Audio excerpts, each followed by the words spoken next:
நம்ம எல்லாம் என்ன நினைச்சிட்டு இருக்கோம், கிறிஸ்தவர்கள் எல்லாம் என்ன, ஏன் இவர்கள் அரசியலுக்கு வரவில்லை என்று சொன்னால், இவங்க எல்லாம் நினைச்சிருக்காங்க இந்தியா சுதந்திர நாடு, நம்ம சுதந்திர நாட்டுல வாழ்றோம்னு.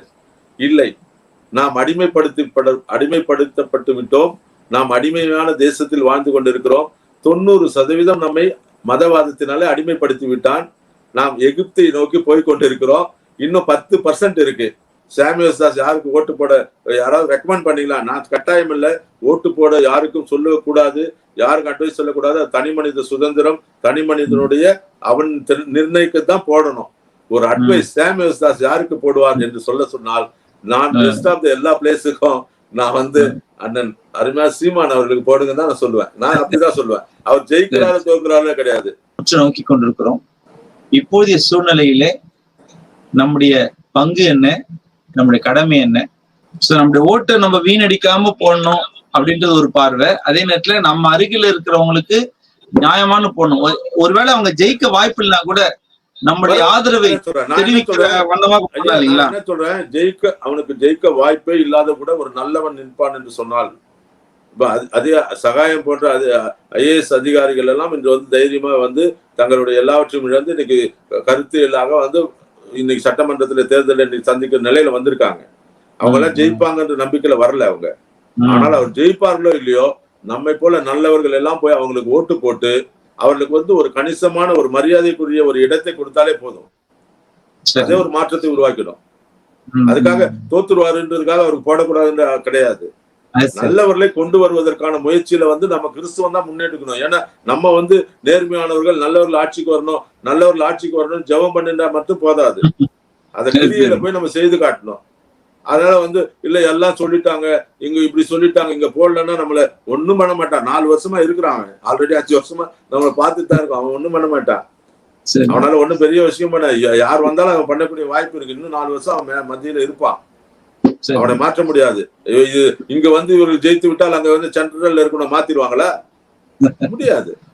அதனால இவங்களுக்கு சாதகமான ஒரு சூழ்நிலை உருவாக்க முயற்சி பண்றாங்க.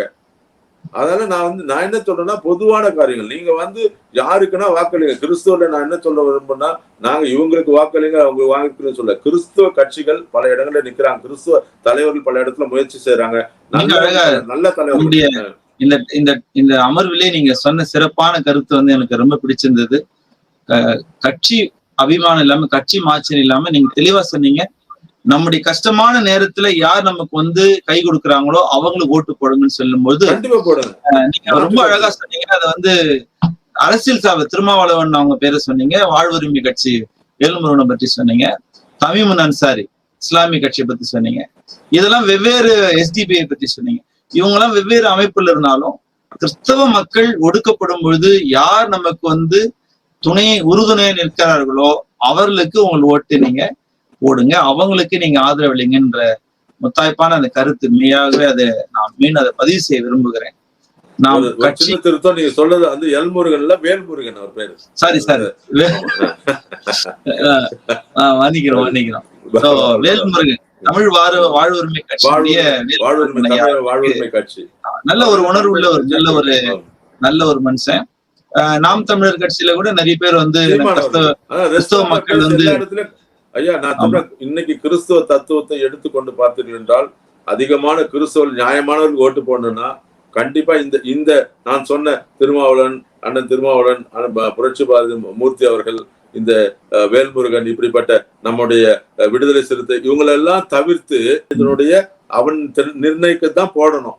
ஒரு அட்வைஸ் சாமுவேல் தாஸ் யாருக்கு போடுவார் என்று சொல்ல சொன்னால், நான் பெஸ்ட் ஆஃப் த எல்லா பிளேஸுக்கும் நான் அண்ணன் அருமையா சீமான் அவர்களுக்கு போடுங்க தான் நான் சொல்லுவேன். நான் அப்படிதான் சொல்லுவேன். அவர் ஜெயிக்கிறாரு தோக்குறாரு கிடையாது. நேர்மை, நீதி. நாளைக்கு தனி மனிதா இருந்து நான் ஒருத்தனுக்கும் ஒரு பைசா கூட எந்த ஒரு இலவசத்தையும் தர மாட்டேன், வீட்டுக்கு வேலை தருவேன் என்று சொல்லக்கூடிய இப்படிப்பட்ட தலைவர்களுக்கு நாம் கண்டிப்பா கை கோர்த்து அவர்களெல்லாம் வாழ்த்தணும். அவங்க எல்லாம் தைரியமா நிக்கிறாங்க.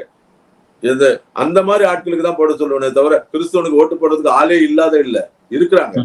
போடுங்க, அவங்களுக்கு பார்க்கலாமே, வரட்டுமே.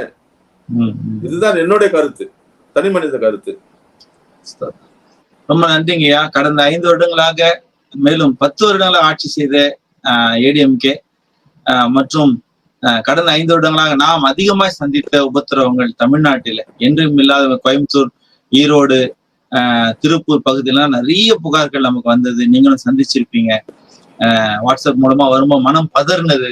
ஒரு மனிதனுடைய தன்மானத்துக்கு இழுக்கு உண்டாக்குற அளவுக்கு வழிபாட்டு கூடங்களுக்குள்ளாகவே சென்று கலகம் செய்து, ரயிலிலே டிராக்ஸ் கொடுக்கறவங்க பெரிய வயசு கூட பார்க்காம அவரை துன்புறுத்தி, இறங்கடா முதல்ல ட்ரெயின்லன்னு சொல்லி, இப்படிலாம் ஒரு மத பதட்டத்தை உருவாக்கி வைத்திருக்கிற இந்த சமுதாய சூழ்நிலையில கர்த்தருடைய பிள்ளைகளாகிய நாம் கிறிஸ்தவர்கள் மிக மிக எச்சரிக்கையோடு கூட சிந்தித்து செயல்பட வேண்டும். நம்முடைய ஒரு சின்ன கருத்தை மட்டும் நான் சொல்லி முடிக்கிறேன். கிறிஸ்தவர்கள் சந்திக்க வேண்டிய ஒரு சிறு காரியம் என்னன்னா, 1% நம்மை மதவாதத்தினாலே அடிமைப்படுத்தி விட்டான். நாம் எகிப்தை நோக்கி போய்கொண்டிருக்கிறோம். இன்னும் 10% இருக்கு. இப்போது ஒரு எச்சரிக்கையின் சத்தம் சொல்கிறேன். நாம் அரசியல் அதிகாரம் பெறாவிட்டால் அடுத்து நம்ம என்ன பண்ணிட்டுவான், எகிப்துக்கு கொண்டு போய்வான். எப்படி பாஸ்டர் அப்படி எப்படி பிரதர் சார் நீங்க அப்படி சொல்றீங்கன்னா, இதைத்தான் மறுபடியும் சொல்ல விரும்புகிறேன். முன்னொரு காலத்திலே நாம் டிராக்ஸ் கொடுத்திருந்தோம், முன்னாடி டான் பிரிட்ஜ் செய்திருந்தோம், பெரிய படமுயற்சி கூட்டம்லாம் நடத்திருந்தோம். அதெல்லாம் தாண்டி இன்று திருச்சபைக்குள்ள வந்து அடிக்க ஆரம்பித்து விட்டான். தெருவில் இருந்தோம், பெரிய பெரிய ஸ்தாபனங்களை மூடினான், பெரிய பெரிய நம்முடைய செய்திருக்கிற அத்தனை ஊழியங்கத்தையும் தடுத்து விட்டா. உங்களால வந்து சின்ன காரியத்தை கூட செய்ய முடியாது. முன்ன வந்து பல குழந்தைகளை தத்தெடுத்து வளர்த்தோம், அதை நிறுத்திட்டா. எந்த கிறிஸ்துவ ஊழியத்தையும் செய்ய முடியாது, தடுத்துட்டான். இப்ப கடைசியில எங்க தெரியுமா வந்து நிக்கிறான்? கடைசி பாயிண்ட், அவன் உங்கள் வீட்டுக்குள்ளாய் சமையல் ரூம்ல வந்து உட்கார்ந்து இருக்கிறான். எப்படின்னு சொல்றீங்கன்னா, மாட்டுக்கறி சமைக்காதேன்னு சொல்றான். இப்ப எங்க இருந்தா? தெருவுல இருந்தா, சர்ச்சுக்குள்ள வந்தான், இன்னைக்கு உங்க வீட்டுக்குள்ள வந்துட்டான். வீட்டுக்குள்ள வந்து சொல்றான், மாட்டுக்கறி நான் சாப்பிடுகிற என்னுடைய சுய துயரத்திலே நான் வாங்கி உண்ணுகிற என்னுடைய உணவை அவனை கேட்டு சமைக்க வேண்டும் என்று சொன்னால் இந்தியா சுதந்திர நாடா என்று நீங்கள் சிந்தனையோடு தூங்க போங்க. அரசியலுக்கு கிறிஸ்துவன் கண்டிப்பா வந்துருவீங்க. அதுதான் தாழ்மையான வேண்டுகோள். அந்த அரங்கத்துக்கு வந்து சிறப்பான உங்கள் அதிர்வலைகள் எழுப்புகிற கருத்துக்கள். உங்களுடைய ஸ்பீச் கேட்ட யாருமே வந்து அரசியல் உணர்வு அடையாம இருக்க மாட்டாங்க. மிக சிறப்பாக எஸ்தர் ராஜாத்தினுடைய அந்த சரித்திரத்திலிருந்து மிக சிறப்பான காரியங்களை மேற்கோள் காட்டினீர்கள். நம்முடைய ஆண்டுடைய வருகை நாம் எல்லாரும் ஆவலா எதிர்பார்த்து காத்திருக்கிறோம். ஆனாலும் இதோ வருடங்கள் உருண்டோடி கொண்டிருக்கிறது. இந்த தேசத்திலே நாம் செய்ய வேண்டிய பணிகள் பிரம்மாண்டமா இருக்கிறது. இமயம் அளவுக்கு பிரச்சனைகள் இருக்குது. நாம் சாதிக்க வேண்டும். நம் ஆண்டு நாம் பெற்றுக்கொண்ட அந்த பிரதான கட்டளை, அந்த கட்டளைக்கு ஒரு ஒரு ஒரு ஒரு ஒரு இதுவும் கிள்ளி போடல்ன்றது போல நாம் மிக மிக லெத்தாஜிக்காக நம்முடைய சுயநலம் சார்ந்து செயல்பட்டு கொண்டிருக்கிறோம். ஆனால் அரசியல் அதிகாரத்தின் மூலமாக இந்த ராஜ்யத்தின் பணிகளையும் கூட நாம் கொண்டு செல்லுகிற அந்த பொறுப்பை உடையவர்களாக இருக்கிறோம். இன்னைக்கு நாம் உரிமைகள் மறுக்கப்பட்ட நிலையில நம்முடைய வாழ்வும் கூட முடங்கி போகும் ஆபத்து இருக்கிறது. எனவே தனி மனித உரிமை, சமுதாயத்தின் உரிமை, இந்த தேசத்தின் உரிமை, நம்முடைய வழிபாட்டு உரிமை, இப்படி நம்முடைய உரிமைகளை பற்றியதான ஒரு தெளிவில்லாத நிலையில் இருக்கும்போது, நீங்கள் சொன்னது போல ஒவ்வொரு கிறிஸ்தவனும் தன் அரசியலை தானே தீர்மானிக்க வேண்டும். கடைசியாக ஒரே ஒரு கருத்தை நான் உங்கள் கருத்துக்காக காத்திருக்கிறேன். உங்களுக்கு ஸ்கூல்ல வந்து இயற்பியல், வேதியியல், உயிரியல், புவியியல் எல்லாம் நம்ம படிச்சிருக்கோம். இந்த அரசியலை மட்டும் ஏன் வந்து அந்நியமா பார்க்கணும்னு தெரியல. அது போன்ற எல்லா இயல் இது ஒரு இயல்.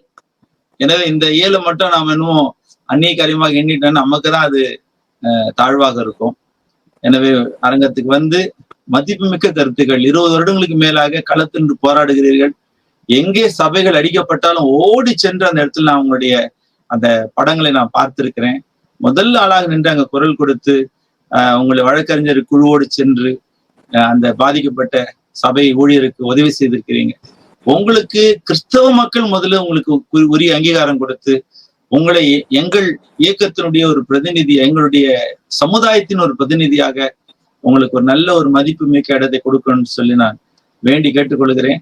இது எல்லாவற்றையும் பார்த்து கொண்டிருக்கிற ஆண்டவர் நமக்கு நியாயம் செய்வார் என்கிற நம்பிக்கையோடு கூட